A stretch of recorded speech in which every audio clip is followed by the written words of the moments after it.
आपका शुक्रिया। बजट की स्पीच में फाइनेंस मिनिस्टर ने 4 बिरादरियों का जिक्र किया।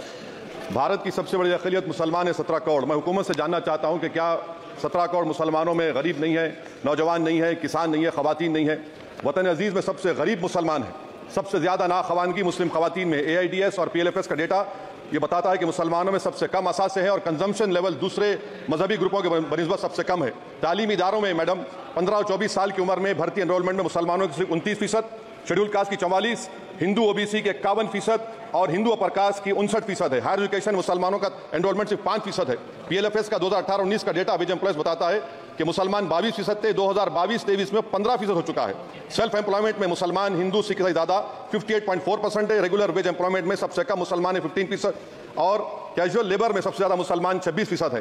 तो मुसलमानों का शेयर रेगुलर एम्प्लॉयमेंट में लॉस हो रहा है एम्प्लॉयमेंट का। मुसलमान नौजवानों का ना रोजगार मिलता है, ना तालीम के मौके, ना हुकूमत उनको कोई तरबियत सहूलत दी जाती है। मैं मोदी हुकूमत को एक मुसलमानों का अछूत बना दिया है, ना कोई सियासी नुमाइंदगी है, ना मुल्क की तरक्की में इनका कोई हिस्सा दिया जा रहा है। मैं मैडम माइनॉरिटी वेलफेयर मिनिस्ट्री में 2023-24 में 38% की बजट में कमी कर दी गई, 5,000 से 3,000 करोड़ कर दिया गया। इस साल के बजट में सिर्फ चंद 100 करोड़ का इजाफा किया गया, मगर 23-24 के बजट के लेवल पर पैसे मुख्तसर नहीं किए गए। ये मोदी हुकूमत की बदनीयती और झूठा कमिटमेंट अक़लियतों के ताल्लुक से। तालीम के उस अक़लियती स्कॉलरशिप मैडम अक़लियतों के गरीब तलबा और तालिबात को दी जाती रकम में कमी कर दी गई। 2019 में मोदी ने कहा था कि 1 करोड़ स्कॉलरशिप दिए जाएंगे, अब सिर्फ 58 लाख दिए जा रहे हैं। 47% अक़लियती एप्लीकेंट्स को हर साल स्कॉलरशिप से महरूम कर दिया जा रहा है। 10 साल से मैं कह रहा हूं कि डिमांड ड्रिवन करो। डिमांड ड्रिवन के लिए सिर्फ 3,000 करोड़ की जरूरत है, मगर ये हुकूमत सच्चाई को और ईमानदारी से काम नहीं कर रही है। 2007 और 8 से माइनॉरिटी स्कॉलरशिप का नंबर इजाफा नहीं हुआ है। Pre matric scholarship madam Kundu committee ने कहा कि मुसलमानों में drop out rate primary level पर होता है, तो हुकूमत ने 9th क्लास से प्री मैट्रिक स्कॉलरशिप पैसे दे रही है। NDMC की इक्विटी मैडम 800 करोड़ एक मजाक है। PMGAV के में 910 करोड़ दिए गए। सारी दुनिया जानती है कि जहां मुसलमान बसता है गांव में, शहर में, वो अंडर डेवलप एरिया है और आप मजाक कर रहे हैं ऊंट के मुंह में जीरा देकर। हज में 97 करोड़।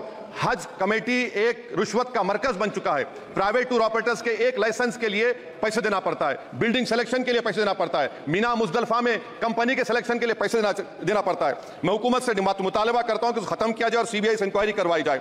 मोदी हुकूमत को अक़लियतों, बिल्कुल मुसलमानों से नफरत को खत्म करना पड़ेगा। मुसलमानों को उनका दस्तूरी हक मिलना चाहिए। आप कैसे विकसित भारत बनाएंगे अगर 17 करोड़ मुसलमान नफरत करेंगे?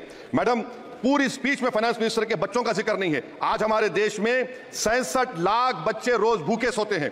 46 मिलियन बच्चे स्टंटेड है मेल न्यूट्रिशन की वजह से। 25 मिलियन बच्चे वेस्टेड हैं। मासूम बच्चों की यह बदकिस्मती और बदबख्ती है कि एक शख्स चाय बेचकर वजीर आजम बन गया। LTC long term capital gain tax madam was decreased from 20 to 12.5%.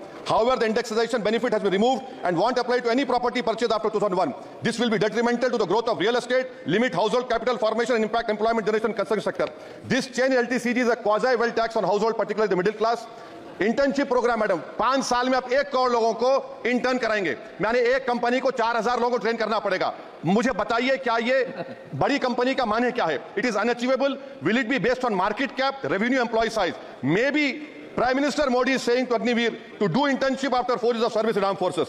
Madam, 21 billion people have given up all hope and stopped looking for jobs. This brings down to 9% eligible population that either employed or they're looking for jobs. Maybe Finance Minister can introduce a Berozgar tax and tax unemployed as well. No significant increase for social welfare, healthcare. It looks like Prime Minister Modi is saying देश की middle class की संपत्ति पर पहला हक हमारे alliance का है। In real terms and adjusted to inflation, the allocation of health AB PMJ has declined.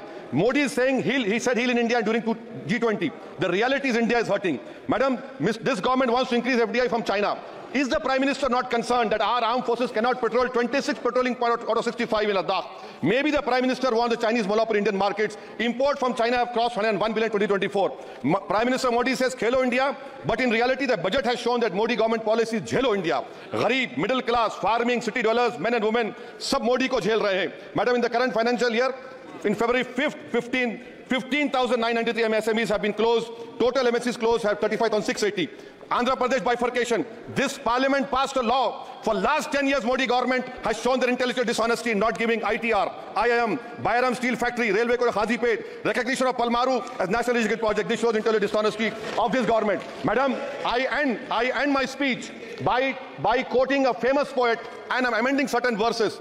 133 crore इंसानों जिंदगी से बेगानों, सिर्फ हुक्मरानों ने हक तुम्हारा छीना है। खाक ऐसे जीने पर यह भी कोई जीना है।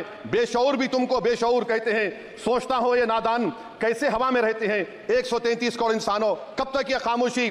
चलते फिरते जिंदानों, गरीब खवातीन, नौजवानों, किसानों से रोने की सदाएं आती हैं। जब शबाब पर आकर खेत लहलाता है, किसके नैन रोते हैं? कौन मुस्कुराता है? काश तुम भी समझो, काश तुम भी जानो किस कदर भयानक है जुल्म का ये ढब। देखो, रख से आतिश व आहन देखते ही जाओगे, होश में ना आओगे। और